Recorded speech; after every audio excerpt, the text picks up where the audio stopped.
I'm Laura Norton, and this is One Strange Thing, the show where we search the nation's news archives for stories that can't quite be explained.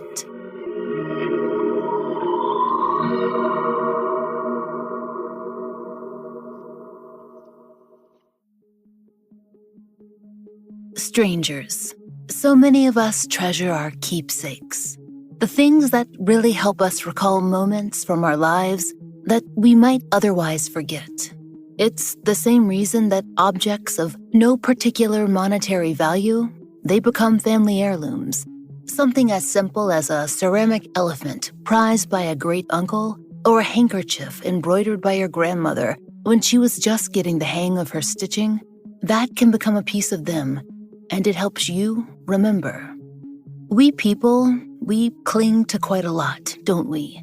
Maybe we hold on to our old diaries or our yearbooks, which are almost like messages from spirits of our younger selves, often really embarrassing ones. And that's one kind of bond.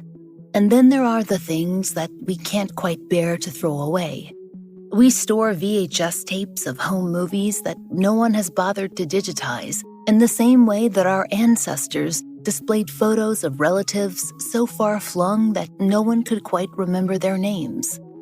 Maybe it's simply that those connections, they feel like touching another world, or like a sort of time travel. The funny thing about being alive is that we don't realize that we're making history for the next round of folks who are going to experience it. And yet, we do know to hang on to things just the same.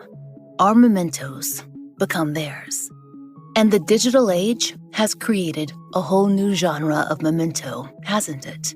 Pieces of our own lives, of the blogs or Tumblrs that we've forgotten about, those old photo accounts that we stumble across, or even people that we thought safely in the past, who can rise to the surface like unnerving historical bubbles.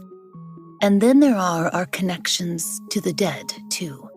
They've been digitized along with the rest of it.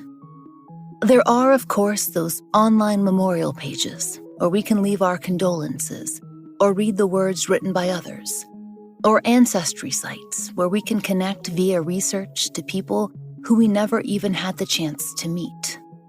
But there are more personal artifacts, too, that our friends and our family leave us. Their personal social media profiles, their voice messages, their videos, their text messages, their emails. Just like letters or cards, we can revisit those snippets caught in the electric ether, and we can remember.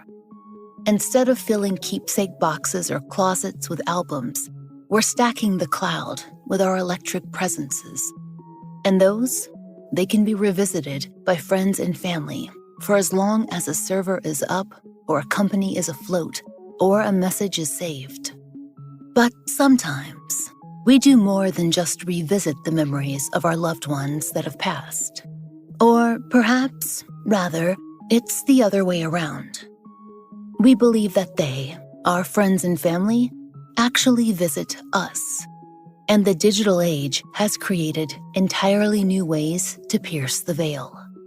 Today, we want to tell you the story of a man named Jack Fries. Jack grew up in Dunmore, Pennsylvania. That's a pretty small town of 15,000 or so. It's where he went to high school, and he got his associate's degree in recording and sound engineering a county over. But he settled back in his hometown. According to his obituary, Jack died in June of 2011 at the age of 31. His death was sudden. He had a heart attack due to arrhythmia, and he was mourned deeply by his family and his many friends. Jack was a loving father who had a wide range of interests. He built and he rode motorcycles. He loved tattoos and animals, and especially music. So much so that he played in a band with some of his friends. In public memorial comments, people described Jack as funny, great at playing guitar, someone to look up to, and they expressed shock and sadness that he had died so young. Grief, the experience, and the expression is so often insular and private, even with all of the connections that the internet has brought us. our social circles still remain small on a comparative scale. Maybe we stay connected to a few hundred people that we might have lost touch with without the aid of Instagram or Facebook, Snapchat, TikTok, or email. But still, we, as strangers, we wouldn't have known about the life and the death of Jack Fries all the way up in Pennsylvania, even with the aid of all of that social media. Our paths, digital or otherwise, they simply wouldn't have crossed. Well, we wouldn't have known about Jack Fries, except for one strange thing. Months after Jack died, his loved ones, they began to receive messages from him.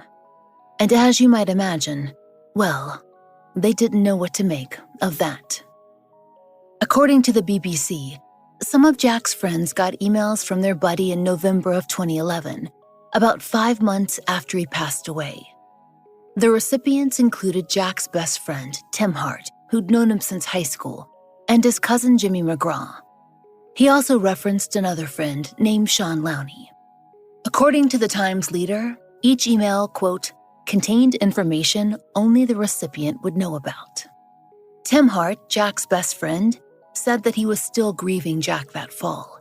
It was late November when he received the missive.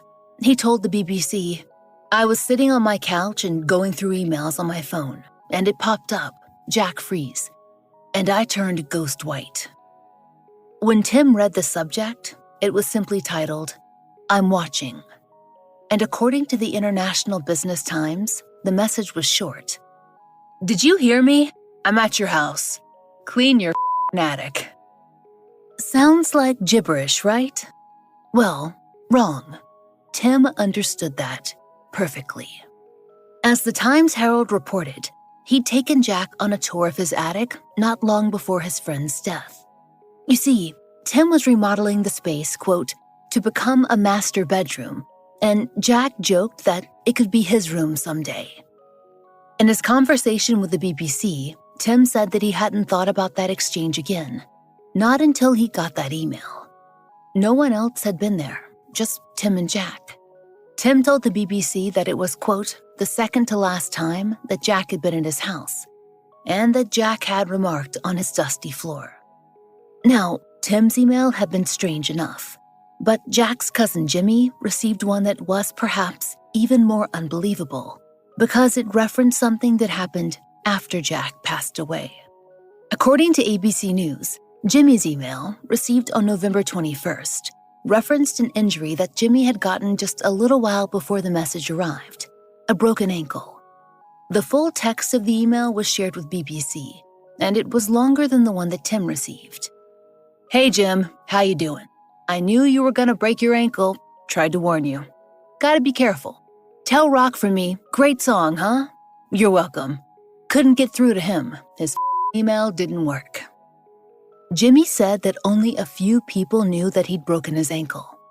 As for that reference to Rock, that was apparently a nickname for his other cousin, Frank, and a few different internet sources claim that Frank had written a tribute song to Jack after Jack's death. The third friend referenced in an email from Jack was Sean Lowney. It's unclear whether Sean personally received a message or whether it was contained in a second email sent to Jack's cousin Jimmy. The reporting remains hazy on that point. Anyway, Sean had been working on a special project for Jack. According to the Times-Herald, Sean, quote, was making a guitar for Fries